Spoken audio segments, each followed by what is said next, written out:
It regards Fort Montgomery.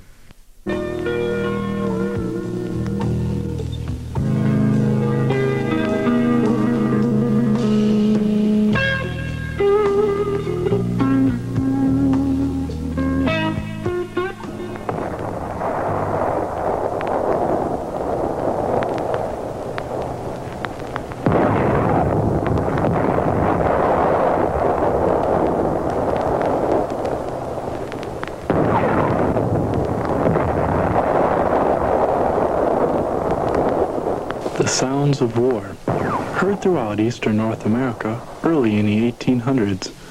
Men built many tools of war during that time, but one fort was constructed that stood silent, Fort Montgomery. The United States felt that the shores of Lake Champlain were vulnerable to attack from enemy ships, and a fort was needed to prevent enemy advances.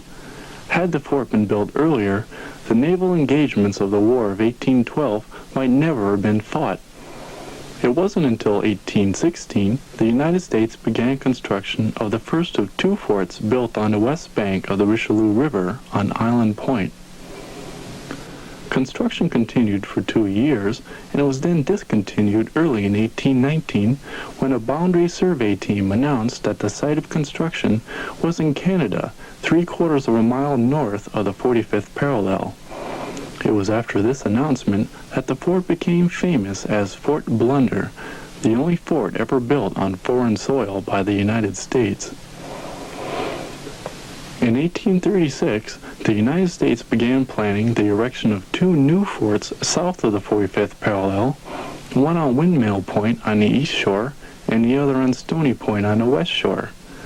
Two forts were needed to control the much wider entry to Lake Champlain than at Island Point, about a mile north, where the entire channel could be controlled by one battery. Construction of the two forts had not begun when the Webster-Ashburton Treaty of 1842 was signed, placing Island Point and the original fort within the boundaries of the United States. In the years between 1819 and 1844, the original fort had fallen into ruin from the elements and also from residents of the area who had used mostly the stone, brick, and iron for building structures of their own. In 1844, they started to build another fort, but they couldn't build it on the same site as Fort Blunder because that had been built where it was just rubbish that was through there, and they started it, and it was sinking. So they never could have finished it anyway. So they moved a few feet south of there and started Fort Montgomery. The fort was named after General Richard Montgomery, who lost his life during the attack on Quebec in 1775. The new fortress would be octagon in shape, enclose about 1 acre in area, and be suitable for a garrison of 800 men. Work began slowly until the outbreak of the Civil War, when construction was accelerated by order of President Lincoln. Guns were raised on the north face to protect against raids down the Richelieu River by Confederate sympathizers known to be assembled in Montreal. In 1872, the fort was essentially complete, but it was never manned, and the guns were removed early in 1900 and given to towns and villages that wanted them. A caretaker remained in charge until 1920, when supervision of the fort by the War Department discontinued. So after the caretaker left, the public did the same as they did with the first fort. They carried away everything that could be carried away. And they took the brass and the hinges and everything that was there disappeared.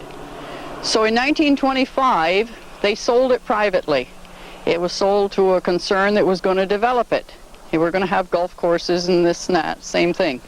And then it fell through and he did nothing. So in 1937, when they started to build the Rouse's Point Alberg Bridge, Andrew Weston bought it, and he destroyed much of it to use the stone for the fill for the bridge.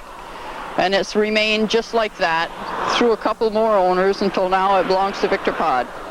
I've been called a developer, which I'm not really. All I was looking for is about 5 acres of land to put up an industrial building, and ended up purchasing 338 acres, and what happened was, much to my surprise, the actual fort was part of the purchase. And Currently, Fort Montgomery is classified as a National Historic Site with no restrictions.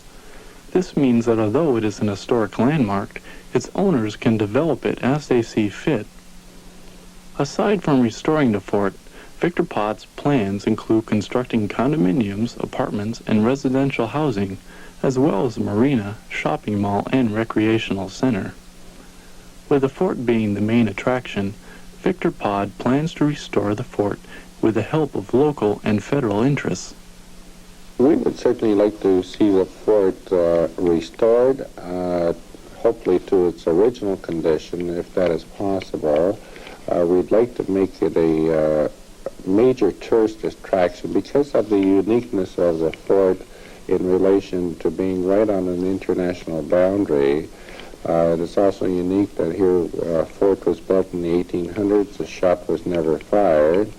We've had a tremendous amount of interest from people in the Clinton County area, from the Clinton County Historical Museum, the Champlain Maritime Society. We've been working with the Lake Champlain Committee and various other government official bodies, and I think hopefully within the next couple of years we may be able to start on the renovation of the fort itself. And so it looks like Fort Montgomery will be rebuilt for the third time in over 100 years. And ironically enough, there still will be no soldiers or wartime shots fired there. The structure that was first built on Canadian soil and then completely rebuilt to house 800 troops and 160 guns will never hear the sounds of soldiers defending the American flag. Soon, what is left of Fort Montgomery and Rouse's Point will echo with the patter of sneakers as tourists use their imagination to try to capture a part of their heritage. A structure that took more than 50 years to build, cost 3 times its original estimate, took up more than 3 times its original land space allotment, was never manned, and now in ruins, looks like it may see better days yet if Victor Pott has his way.